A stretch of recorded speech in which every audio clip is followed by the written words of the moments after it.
Guilherme I, Duque da Aquitânia, fundador da Ordem de Cluny. 11 de setembro de 910. Funda a Ordem de Cluny, ordem religiosa monástica católica. Guilherme I, o Pio, meu 35º avô, 9 vezes meu avô, Duque de Aquitânia, Marquês da Septimânia, Conde de Alvernia, de Berry, de Limoges, de Lyon e de Macon, fundador e benemérito da Ordem de Cluny, 5º avô de Guilherme I, primeiro rei de Inglaterra e 7º avô de Dom Afonso Henriques, Portugal Rex Primus. História dos meus mais antigos antepassados de quem muito me orgulho descender. Guilherme I, o Pio, Duque de Aquitânia, Marquês da Septimânia e Conde de Alvernia, de Berry, de Limoges, de Lyon e de Macon, nasceu a 22 de março de 875 e morreu em Brioude, França, a 6 de julho de 918, era filho de Bernardo Plantevelu, Duque de Aquitânia e de Ermengarda de Chalon, neto paterno de Bernardo de Septimânia, Conde de Toulouse e de Duda, herdeira de Agen, e neto materno de Bernardo, Conde de Auvergne e de Liutgarda. Guilherme I da Aquitânia, também conhecido como Guilherme o Piedoso ou Pio, ou Guilherme de Auvergne, foi Duque da Aquitânia de 893 a 918 e Conde de Auvernia. Biografia. Guilherme I foi Marquês da Septimânia e Conde de Auvernia após a morte de seu pai. Foi Conde de Berry, de Limoges, de Lyon e de Macon. No ano de 893 deu guarida e proteção a Ébalo da Aquitânia e tomou-lhe o título e as propriedades, facto que contribuiu para que fosse um dos maiores senhores feudais da França medieval. Durante o seu governo, os seus territórios, tanto a Aquitânia como a Auvernia, sofreram grandes ataques e destruição por parte dos vikings, em 897, quando o rei de França, Odo I, pagou avultadas quantias aos vikings para que deixassem o Vale do Sena. Estes atravessaram então o Vale do Toulouse e no ano seguinte, depois da morte de Odo I, foram além do Toulouse, sem que o novo rei de França, Carlos III, tivesse feito alguma coisa para os impedir ou para ajudar o Guilherme I. Dado o facto de um número elevado de vikings se ter instalado no Vale do Toulouse, os ataques destes aos territórios de Guilherme continuaram até que foi estabelecido o Tratado de Saint-Clair-sur-Épette, assinado no outono de 911 entre Carlos, o Simples, e Rollo, chefe dos vikings. Entre os anos de 909 e 910 Guilherme I fundou a Abadia de Cluny, sob a ordem dos monges beneditinos, nomeando como abade Bern de Baum. Concedeu por doação à Igreja de Roma todos os direitos sobre a abadia e estendeu este direito a todos os mosteiros que se uniram à congregação cluniacense. Guilherme veio a morrer, sem deixar descendente varão direto, a 6 de julho de 918 na localidade de Brioude, pelo que os seus títulos nobiliárquicos de Duque de Aquitânia e de Conde de Alvernia ficaram para seu sobrinho Guilherme II da Aquitânia, o jovem, filho da sua irmã Adelaide. A Ordem de Cluny. A Ordem de Cluny foi uma ordem religiosa monástica católica que se originou dentro da Ordem de São Bento, na cidade francesa de Cluny, no chamado movimento monacal. A ordem nasce num momento delicado do século X, onde a própria Igreja Católica estava entregue ao materialismo e desta forma chamou novamente os homens à espiritualidade por meio de uma reforma monástica baseada na regra de São Bento com algumas modificações.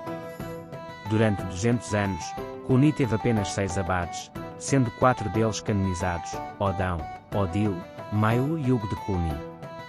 Foi Guilherme I, o Pio, Duque de Aquitânia, Marquês da Septimânia e Conde de Auvernia, de Berry, de Limoges, de Lyon e de Macon, quem patrocinou e fundou a Ordem de Cluny numa celebração em Bourges a 11 de setembro de 910, dando o domínio de Cluny aos apóstolos Pedro e Paulo, ou seja, à Igreja Romana, para ali fazer um mosteiro com 12 monges. O mosteiro estava localizado no Mâconnais. A proteção pontifícia assegurou a sua independência em relação ao poder local, secular e episcopal, concedendo-lhe privilégios ao longo do século X. É claro para todos os que têm juízo que, se a providência de Deus quis que houvesse homens ricos, é para que, fazendo bom uso dos bens que possuem de forma transitória, merecem recompensas que durarão para sempre. O ensino divino mostra, de facto, que é possível. Ele nos exorta formalmente a fazê-lo quando diz: a riqueza de um homem é o resgate de sua alma.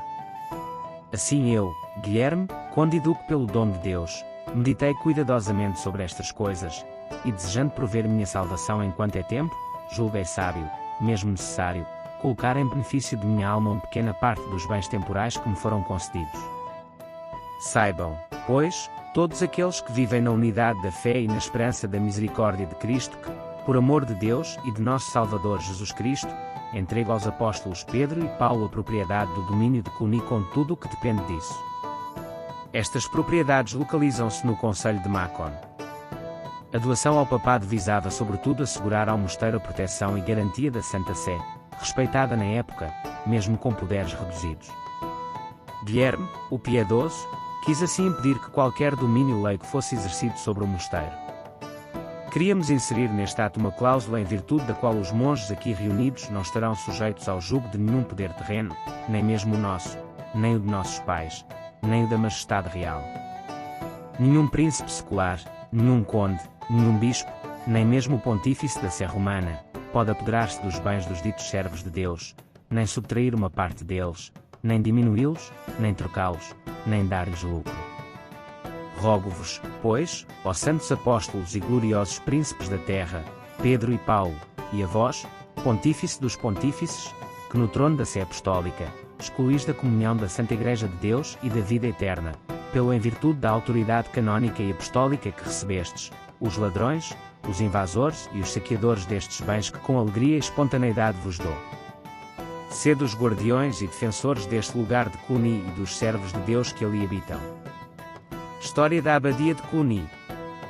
Fundada no dia 11 de setembro de 910, pelo Duque da Aquitânia, Guilherme I, o Pio, é um dos maiores mosteiros já construídos pela humanidade, dividindo-se arquitetonicamente em Abadia de Cluny, primeira, Abadia de Cluny, segunda, e Abadia de Cluny, terceira. A construção, que durou até o ano de 1131, foi feita numa reserva florestal doada pelo Duque da Aquitânia, Guilherme I, o Piedoso. Em Cluny, a liturgia era extensa e bela, em ambiente inspirador, refletindo a nova onda de piedade do século XI. Naquele período, a intercessão monástica parecia indispensável para alcançar um estado de graça, e os governantes competiam para serem lembrados nas orações dos monges beneditinos de Cluny. Para tal, doavam terras e generosas quantias em dinheiro que tornaram possível a construção da Abadia de Cluny, centro cultural muito importante naquela época. No auge da sua influência, no século XII, a Abadia de Cluny estava à frente de um império monástico de 10.000 monges. Os abades de Cluny eram quase tão influentes e poderosos quanto os papas, e 4 deles mais tarde se tornaram papas, inclusive. Em 1098, o Papa Urbano II, ele próprio um monge de Cluny, chegou a dizer que a Abadia de Cluny era a luz do mundo. Família e descendência. Guilherme I, o Pio, Duque de Aquitânia era filho de Bernardo de Plantevelue, Duque de Aquitânia, Conde de Toulouse e de Ermengarda de Chalon, filha de Bernardo I, Conde de Alvernia. Guilherme I, o Pio, Duque de Aquitânia casou com Engelberga da Provença, minha 35ª avó, 9 vezes minha avó, filha de Bosão V, rei da Provença e da Borgonha e de Ermengarda de Itália, filha de Luís II, imperador Sacro Império Romano Germânico. Do seu casamento terá havido um filho a quem foi dado o nome de Bosão. Este filho terá morrido antes do pai, tendo no entanto deixado também uma filha. Ermengarda de Aquitânia casada com Rubaldo de Arles, Conde de Arles, meus 34º avós, 9 vezes meus avós, filho de Bosão de Arles e Avinhão.